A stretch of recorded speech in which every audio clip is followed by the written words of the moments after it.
All right, boys. Everything here at ESL, oh my God, ESL ESEA Pro League Season 1 Finals is pretty much done for. Fnatic are our winners. But before we get to that, every single result here at ESL ESEA Pro League Finals, let's just talk about your career a little bit, because I know it's been a while that you've kind of transferred to your casting role. But what made you do that move? What made you just stray away from playing to casting? It's one of those things where I was on a team up until late last year, probably like October-ish, I want to say, and just got to a point where I didn't think the team was willing to work hard enough to be one of the best teams, and I think also casting is a little bit more reliable in the sense that, for me, I worked hard to get good at it, and it's more stable income as a player. At any point you can get cut.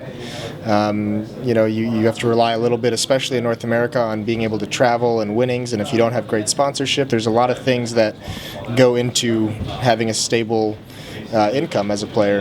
And it's great that some people have found a way to do it in North America. A select few have done it. You mentioned the hard work that you've put in getting better as a caster. Since you've kind of rose to prominence in the past few months, people have been seeing you much more than before. What do you think? Do you do better than other analyzing casters? Do you think? I think a big part of it is I don't just want to be like a color caster. I want to be a caster. So I put a lot of work, especially on being able to do play-by-play, so that if needed, if I'm talking about something, I don't have to cut myself short. I can continue to explain it. I can cast through a little bit of action. If it slows down, I can get back to my point, which I think is huge. I think being a former professional player and someone who watches a lot of demos helps out a lot. I think that's a big thing to do with it. It's one of those things where the hardest part about it is, as a caster, you have to let your excitement come out, and as a player, you're always trying to contain your emotions. So I'm finally getting to that point, I feel, where I'm opening myself up and letting the emotional side or the excitement of it actually come through.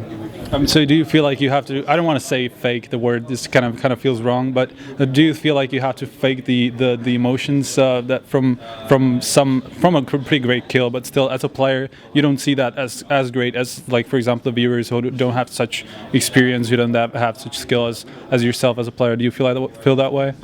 No, I don't fake anything. You can tell when someone's faking it, I feel like, and I think part of kind of the charm of a color caster, so to speak, especially one that's a former high-level competitor, is that there might be this amazing shot, and I can talk about it as an amazing shot, but if it doesn't have an impact, it really doesn't excite me. So when I get excited about things, it's just because they have a massive impact on how the round plays out or how it affects what the teams are going to do moving forward.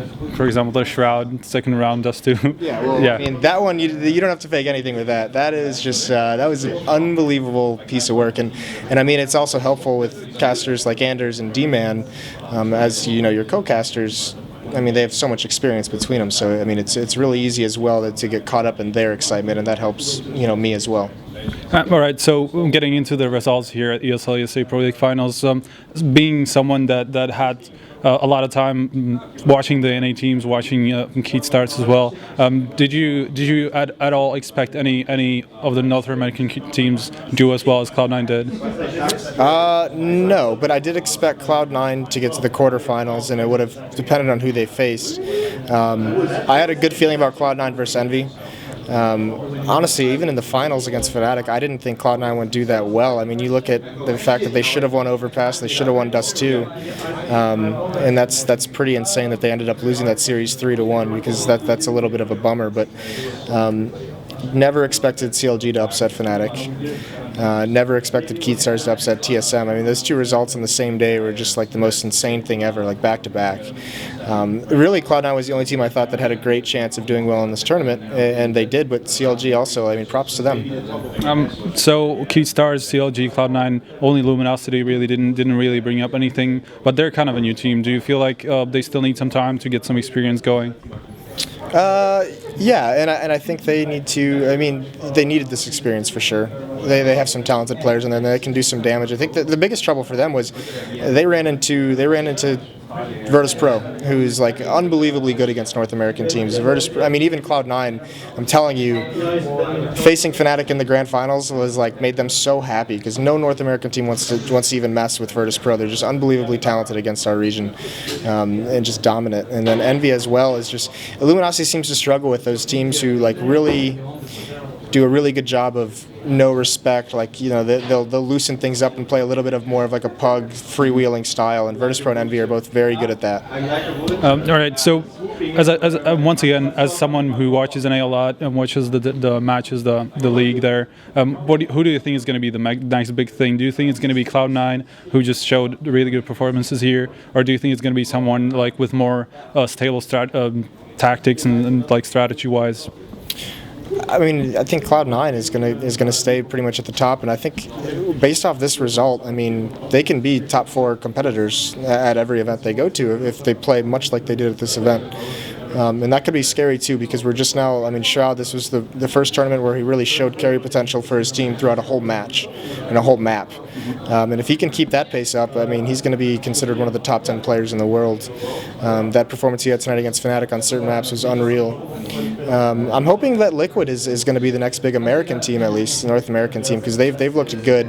It's always hard to judge North American teams, especially because they look great against other North American teams, and you have to kind of extrapolate that to Europe. And that's kind of tough to gauge. Like even Cloud9, you know, I knew that they could beat Envy, but I didn't expect them to do it in the fashion that they've done. So that was very cool to watch. What about Nylum, Hiko's team? They were actually kind of like two maps away from getting here, I think, something like that. What do you think about that team? They kind of dropped the ball at the end of the season. You never really got the sense that they were in that race for that last spot. To be completely honest, at least I didn't, despite them being up there in the standings. And the big thing with them, you got to find out who their 5th is going to be, because they did just sign Desi while we were at this tournament, and that'll be interesting to see how that plays out. But I mean, I think they have some issues on their T-side calling that scares me a little bit, and until they kind of figure that out, I just don't have a lot of optimism for that squad, to be honest. All right, so that's pretty much it. Moses, thank you for the interview. Do you have anything left to add to fans? Anyone? No, not really. Just thanks for the support. Got a lot of cool support from this event. It's been a blast, and thanks for the interview very much. All right, so that was our closing piece of coverage from ESL ESEA Pro League Finals. We'll see each other sometime. I guess we'll see when. Yeah. Even I don't know.